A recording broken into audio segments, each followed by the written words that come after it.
Ladies and gentlemen, let's talk about markets. Now, when we get to markets, number one, get used to this graph right here. You're going to learn how to do it. It's not really complicated, and it's just a visual representation of markets. Number two, make sure you ask a lot of questions because this really is a lot of simple concepts, but many people tend to overthink it.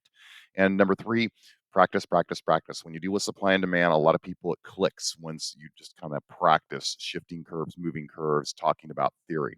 All right, now there are factors of production: land, labor, capital. And those factors of production, what are we going to do with those factors of production, land, labor, and capital? How does society decide what to do with them? Well, producers have some questions they want to answer within a social construct. What should I produce? How do I produce it? When do I produce it? And where do I produce it? And when I say it, I mean like where goods and services. What am I going to do with these factors of production? What am I going to create? How am I going to create it? When and where am I going to create it? Now, consumers are basically the people that will consume it. So society's asking, well, who's actually going to consume these goods and services? And this section about markets is who makes the decision on what to do with those factors of production. All right. And there's an understanding, of course, that everybody, producers and consumers, all act within their own self interest and that people have choices. And remember that every choice has a cost and that incentives matter. You notice I skipped rule number four. That's because rule number five here has a lot to do with the market. Let's go back to our lemons. Remember, our lemons, one is 25 cents, one is 50 cents. And remember that a price is a signal wrapped in an incentive. However, when we're engaged in the idea of market mechanisms, we understand that self interest is driving people at 25 cents to buy more, but also driving producers to make less. While at 50 cents, it's asking producers to make more, while it's asking consumers to buy less. This is how incentives impact people's behavior. But remember that, you know, usually prices aren't fixed like this. They shift and they move for a variety of reasons. This is why rational people thinking at the margin really matters. And producers and consumers don't think a lot of either or. They really do a lot of thinking at the margin. How many am I willing to buy at these prices? Or at what price am I willing to actually pay for a lemon? That's thinking at the margin. Producers are doing the same thing. How many am I willing to make at these prices? And at what price am I willing to sell? All right, thinking at the margin. Producers and consumers are always dealing with this. And at some point, people will consume and some people will produce. What that price is what we're going to kind of be looking at going forward. Remember, a price is simply a measurement of overall value. And what we're doing here is trying to establish how does somebody come up with a price for something and how does that price actually change? All right. Well, a market is any arrangement that allows buyers and sellers to make an exchange. Doesn't have to be a store, doesn't have to be like an actual market. It could be any physical or virtual location. There's a market in pizza, that's a good. There's a market in mobile pet grooming, that is a service. There are markets online for NFTs. Um, almost anything out there can be part of a market where buyers and sellers are allowed to make any kind of exchange. Now, some things that get exchanged: goods, obviously, services, also factors of production. There are markets in land, labor, capital. And entrepreneurship also is kind of a form of a market, trying to get up there and put these things together and start a business. And of course, you've probably heard of black markets. Black markets are simply a market for items, goods, and services that are illegal. They are not necessarily bad. Get that out of your head. Simply illegal. The government has deemed them for illegal for whatever reason, and they still exist. Even like North Korea, which has the strongest command economy on the planet, still has goods and services that are available underground in the black market. It's just much more difficult to get those goods and services. Now, what we're looking at here is how do you create a price? And Adam Smith, famous economist that developed the ideas of the free market, has a quote: "Profit is the motivator, competition is a regulator."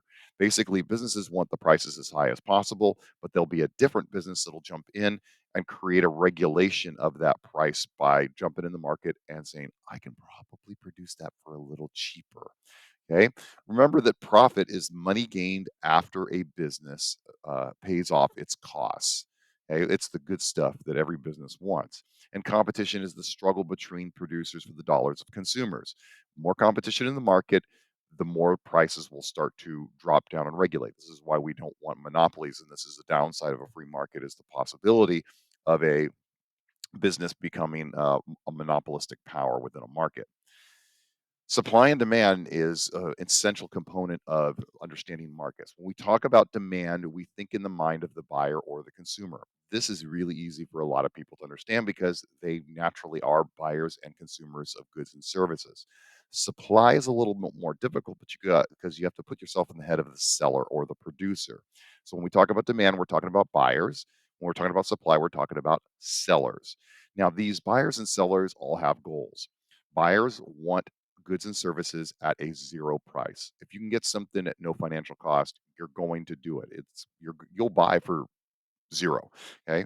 Sellers, however, want an infinite price. They want to get as much as possible for that good or service, preferably as infinity. Now, obviously, this is not realistic. So when you go to a store, you see a price. When you make that purchase, you're basically saying you agree with the price. The seller agrees with the price because they priced it at that. So you make a transaction. So whenever you buy something, they want the price at infinite, you want it at zero, and you come to an agreement essentially when you buy that good or service. That is known in economics as equilibrium. It is the price at which buyers and sellers agree, okay, on price and quantity of any good or service. Both the seller is happy and the buyer is happy. Look, now, finding this price, of course, takes time. And often buyers and sellers will have expectations and make mistakes. For instance, sellers will be like, oh, I need to raise that price much higher. And buyers are like, nah, I ain't even into that. I'm not buying that. And that will result in a surplus where the price is higher than the expectation of the buyer. And it'll, create basically goods and services that are just sitting out there doing nothing. And then we have the reverse too, where buyers are like, man, I think that thing needs to be super, super cheap. And sellers are like, yeah, but I'm not going to make any money if I make it that cheap. And if it's forced to be that cheap, eventually you'll run out. It'll create a shortage where the amount available is actually underpriced below equilibrium. Okay. So in the end, what we're looking for is both buyers and sellers to be happy, trying to find out where this equilibrium price actually is. Adam Smith developed the idea of finding equilibrium in his book, Wealth of Nations, that when people engage in free markets, they're actually more likely to be satisfied, both buyers and sellers, and overall society ends up being better off because both buyers and sellers are satisfied. Now, he came up with the idea of what is known as the invisible hand. It's where free markets naturally create their own prices and their own regulations. In his mind, buyers and sellers actually know how valuable something is better than anybody else. So when a government comes in and says this is what something is valued at, it actually disrupts the market and creates disequilibrium. And buyers and sellers actually don't end up nearly as happy as if they made the exchange understanding the value of something. Okay. Take, for instance, this. If I were to go to Morelia and Michoacan and I got off the plane and I was hungry, would I need a government like monitor to tell me where it is safe and a reasonably priced place to eat? No, I go to an area with a lot of street vendors and stalls, and I say, okay, which one has the longest line? And I know that place is probably safe and reasonably priced and probably really good because the free market is telling me that consumers are over there consuming that very specific good or service. So, the government doesn't need to tell me that's a safe or well priced place. I can watch the market work naturally, the invisible hand.